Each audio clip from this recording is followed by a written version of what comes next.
تانية وحدة بس خلتني أتصرف ما كنت أتخيل أسويه بحياتي.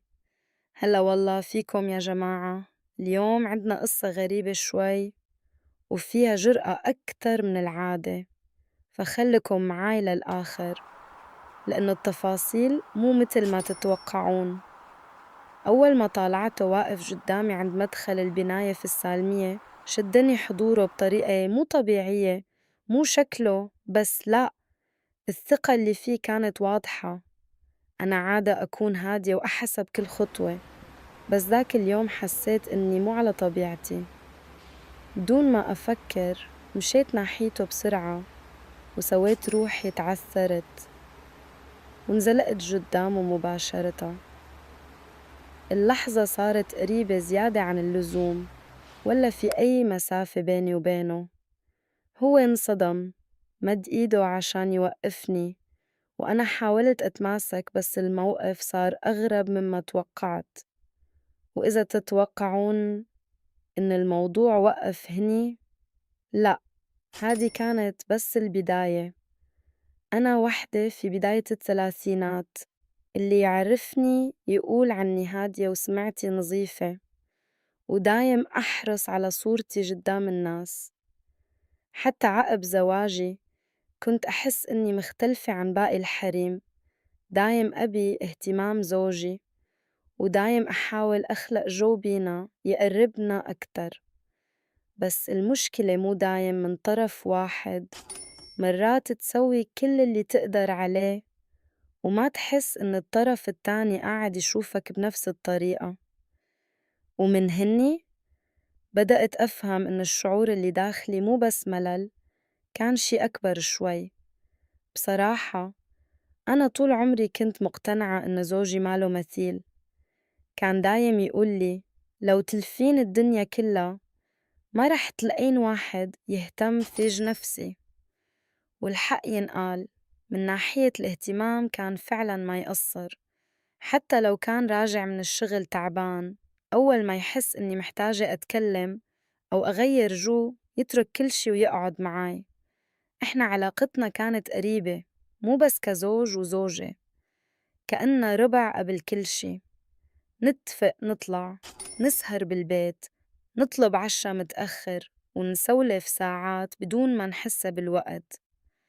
بس الغريب إني مع كل هالاهتمام كنت أحياناً أحس إن في شي ناقص، مو واضح شنو هو، بس إحساس داخلي يقولي إن الراحة مو دايم تعني الاكتفاء.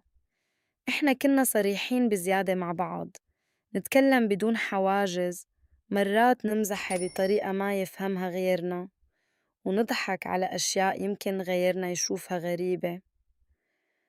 بس هالصراحة نفسها هي اللي خلتني أكتشف بعدين إن مو كل شي ينقال لازم ينقال. واللي كان مخليني مطمئنة أكتر إن سمعتنا بالمنطقة كانت زينة حيل، الكل يحترمنا ويشوفنا زوجين هادين وما نحب المشاكل. أي شي بيني وبين زوجي يظل بين جدران بيتنا. أول ما نخلص نقاش أو زعل كأن ما صار شي أصلاً. يمكن هالطريقة هي اللي خلت حياتنا تمشي فترة طويلة بدون ما تتعقد، مع إنها ما كانت خالية من المواقف الغريبة. من هالمواقف إن صار عنا شقة جديدة في الفروانية، وكانت محتاجة بس وش نظافة وصبغ خفيف. زوجي قال لي انتي اختاري كل شي على راحتج، الألوان، الدرجات، هادي مملكتج. وفعلاً جاب عامل صبغ شاب واضح عليه إنه نشيط ورياضي وأصغر منا بكم سنة. وقفت اشرح له شنو أبي بالضبط، لون الجدار، الإضاءة، والتفاصيل الصغيرة اللي تفرق. بس الغريب إني كنت أحس بنظراته تسبق كلامه. كل ما التفت ألقاه مركز زيادة عن اللزوم. ما صار شي وقتها، بس الإحساس كان موجود. نظراته كانت تترك أثر غريب داخلي، مو لأنها فيها جرأة، لكن لأنها كانت واضحة بزيادة. الغريب أكتر إني بالليل كنت أذكر الموقف لزوجي كأنه سالفة عادية، أضحك وأنا أحكي، بس داخلياً كنت أدري إنه الموضوع مو بس سالفة صبغ الشقة. صار الموضوع يكبر شوي شوي، كل يوم موقف بسيط، كلمة خفيفة، نظرة أطول من اللازم، وكنت أحاول أتعامل معاه بعفوية، أضحك إذا قال نكتة وأرد بكلمة لطيفة إذا مدح ذوقي. الصراحة كنت أحس بإحساس غريب، مو إعجاب واضح بس فضول مو قادرة أتجاهله.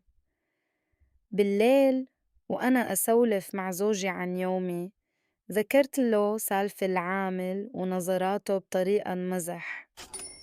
قلت له تتخيل حتى الألوان صار يختارها وهو يطالعني مو الجدار.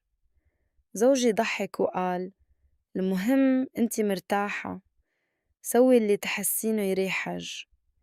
الجملة كانت عادية بالنسبة له بس أنا أخذتها بمعنى أكبر، حسيت كأنه يعطيني مساحة مفتوحة بدون ما ينتبه. ثاني يوم لبست عباية مرتبة، حطيت عطر هادي بس ثابت، مو عشان أحد بس عشان أحس إني واثقة أكتر. أول ما دخلت الشقة وقف لحظة وقال اختيارج دايم رائي. الكلمة كانت بسيطة بس نبرته كانت مختلفة، مو مدح عادي، كان فيها تركيز خلاني أتوتر أكتر مما كنت متوقعة. وهني بديت أحس إن الموضوع مو مجرد شقة تنصبغ، في شي قاعد يتكون بهدوء، شي لو كمل ممكن يغير أشياء وايد بحياتي. وقفت لحظة أفكر، قلت بيني وبين نفسي شنو قاعد أسوي؟ بس الفضول كان أقوى من العقل. سويت روحي تعبت، فجأة مسكت راسي وقلت يمكن لأني طالعة بدون ريوق، أحس بدوخة. خطوتين بس وتمثيلي كبر أكتر مما كنت ناوية. تمايلت شوي وهو مد إيده بسرعة عشان يمسكني، بس توازنا اخترب ونزلنا الاتنين على الأرض بشكل محرج. هو توتر وقعد يسأل انتي بخير؟ تحتاجين ماي؟ وأنا كنت واعية لكل شي بس مكملة التمثيل. فتحت عيوني ببطء والمسافة بينا صارت قريبة أكتر من اللازم. هاللحظة بالذات كانت النقطة اللي تغير فيها كل شي، مو لأنه صار شي كبير، لكن لأنه الإحساس كان مختلف، إحساس إنه الخط صار رفيع بين المزح والجد. من بعدها صرت ألقى أي سبب أرجع الشقة الجديدة، مرة أراجع لون، مرة إضاءة، ومرة بس أتأكد من تفصيلة صغيرة ما تستاهل. الوقت ما كان طويل بس المواقف تكررت بسرعة، وكل مرة أقول آخر مرة وبس. لكن الحقيقة إني ما كنت أرجع عشان الصبغ، كنت أرجع عشان الشعور اللي يجي مع الموقف. ومع كل هالأيام اللي عدت صرت أفكر هل هالشعور اللي صار بيني وبين العامل مجرد لحظة عابرة ولا بداية لشي أكبر اللي أعلمه بس إن كل مرة أشوفه فيها قلبي بيدق أسرع، وكل موقف بسيط بينا يخليني أفكر وأعيد التفكير وأتساءل إذا كان الطريق اللي اخترته صحيح ولا أنا بس أدخل نفسي في مغامرة ما أعرف نهايتها. بس هالشي اللي خلاني أتعلم شي مهم في الحياة، بعض اللحظات الصغيرة تقدر تغير كل شي بطريقة ما تتوقعها أبداً. والسؤال اللي يظل يدور في بالي، هل هالمغامرة بيني وبينه تكمل ولا راح تظل بس ذكرى حلوة؟ وهنا توقف حكايتنا اليوم، بس خلوا فضولكم حي لأن كل شي ممكن يصير باللحظة اللي بعدها.